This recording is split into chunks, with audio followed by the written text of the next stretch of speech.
Hi everyone, I hope you're all keeping safe and well in the current climate.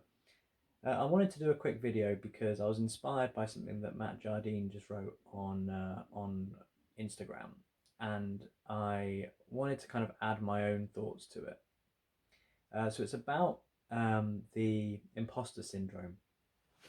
Now it's something which there's lots of things out there. I mean, I've seen quite a lot of things on social media about it.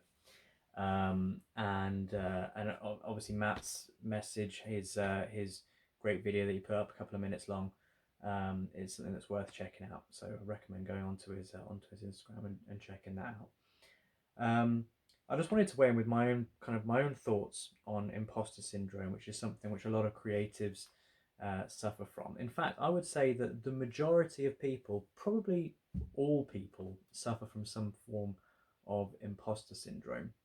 Um, I just want to I want to add something to the story, which is kind of how I view things and how I wouldn't say I've ever beaten that thing because I still suffer from it from time to time. I've done quite a lot, as many of you will know.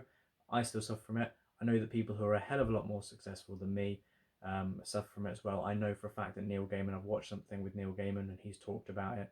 I've watched things with many different writers who are very successful. I mean, obviously Neil Gaiman's he's probably my favorite storyteller of all time, but he's up there. But then there's clearly so many more writers who are very, very successful as well, who also suffer from the same thing.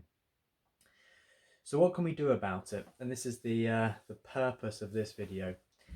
Really, the way that I do it, because once I realised that this is something which a lot of people suffer from, I reframed the narrative. So I don't know if any of you have ever watched RuPaul. It's a very highbrow cultural reference. My wife and I really like it. Um, RuPaul calls this, um, this imposter syndrome, or this niggling thing inside of you, the inner saboteur, which I quite like. An inner saboteur, something that's within you that's trying to drive you, that's telling you that you're not good enough, that's telling you that everything that you produce is rubbish, that's telling you that you're not quite ready for that big thing that you want to do yet, that kind of stuff.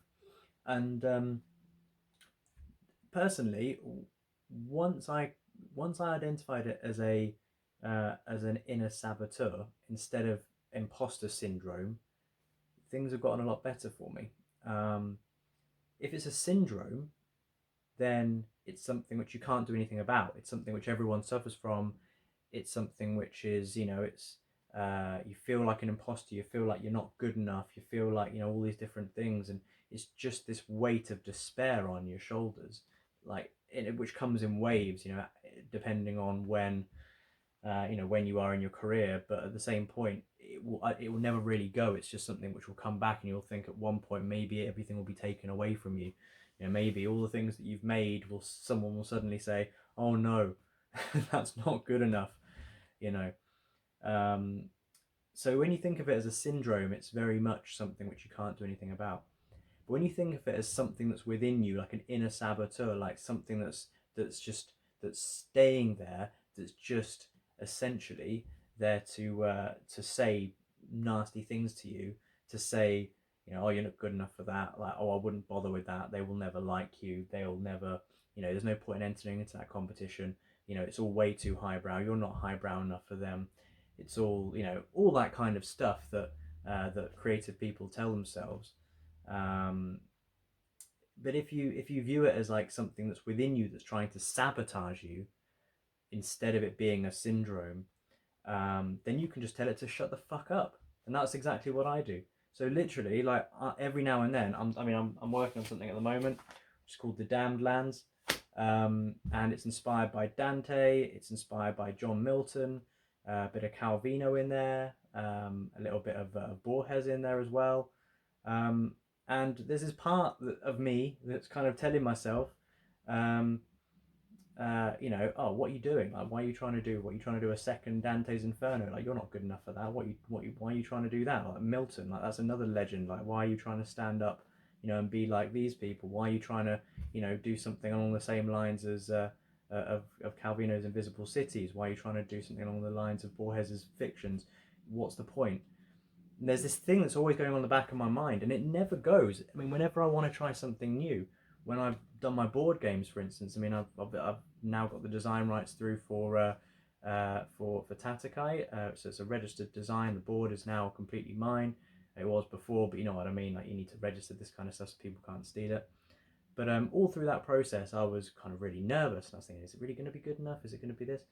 And at the end of the day, you just got to take a risk with these things. And when I identified it as being something within me, something that's like, that I'm doing to myself, or maybe it's not even me, but like there's something within me that's just trying to sabotage me. When I looked at it like that, I'll just be like, look, shut the fuck up. I want to sell a board game. I want to create something. I want to do something new. I want to go into a field that's not necessarily, my field.